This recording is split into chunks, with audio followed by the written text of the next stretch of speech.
Assalamu alaikum wa rahmatullahi wa barakatuh. You want to help somebody. What do you call them?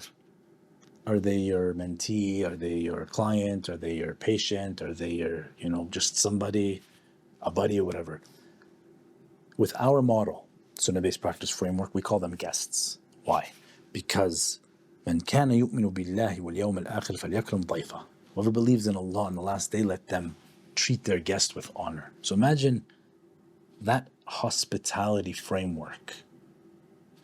It's not just about treating people with kindness, offering tea and coffee and generosity. It's more about the purpose behind the relationship. And mind you, the guest framework, the hospitality framework, Liyafa, also establishes boundaries. See, to tell you to do all these things, you got to do this, you got to be better, you got to help, you got to treat them like a guest, and then not worry about you, that's a big problem. That's why the essence of what we're doing is not about helping them, it's about helping you. And how many times do people fail to set boundaries and they get so overwhelmed that they decide they're never going to help others again? We can prevent this problem quite easily. You'll learn about fiqh al-Liyafa, the deeper understanding of this concept of hospitality from an Islamic perspective and how it can establish very clear and solid boundaries so that you can continue helping people without getting overwhelmed and burnt out. Another aspect that's important for you to know exists in our network is an Islamically integrated ethical and practice framework. Okay, what I mean by that is everybody in the network agrees to certain moral principles, certain things, and they come in 5 ahadith.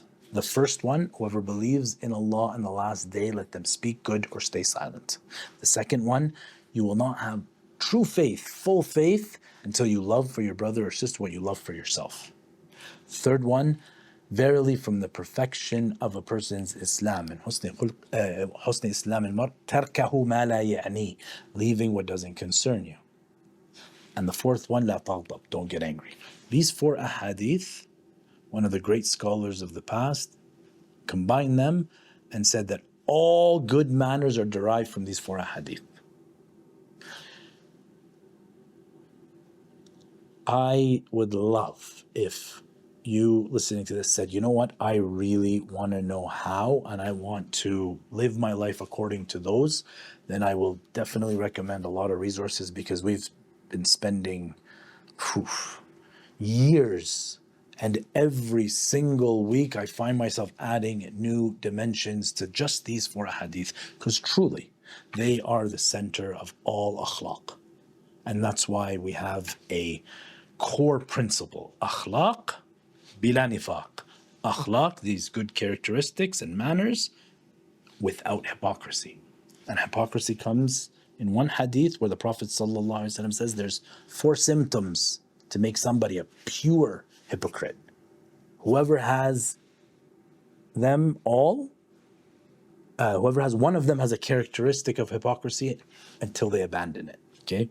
Now, from a diagnosis perspective, we could say that there's these 4 symptoms. When they come together, that makes somebody a hypocrite. Okay? When they speak, they lie. When they make a covenant, a contract, they break that contract. They're treacherous. When they make a promise, they break the promise. When they argue or quarrel, they quarrel wickedly. Once again, these 4 go beyond the code of ethics and practice standards of psychology, social work, medicine, and all that, because they enter into that spiritual realm. And again, if that's something that you think, yeah, I'm really interested in that, then once again, let us know, sign up, join the network, and get in touch. And then we'd be happy to share the resources that talk a lot more about that. But at the end of the day, treating somebody with hospitality is one thing. Treating them with akhlaq is part of that. And you will argue. Usually, what destroys relationships is not that you didn't help the person. Because if you're able to set those boundaries clearly, they don't feel betrayed. It's the idea that even if you don't lie, you're not treacherous, is when you argue, how do you argue? Because that's usually the only thing that's really observable. And that's why something that I strongly push on my network and everybody, all of my students, is don't get into these dumb arguments online. And if you are in a state where you're arguing with somebody, you got to remember this hadith, where the Prophet Muhammad sallallahu alayhi wasallam said, "أنا زعيم ببيت في ربض الجنة وبيت في وسط الجنة وبيت في أعلى الجنة لمن ترك المراء وإن كان محقا."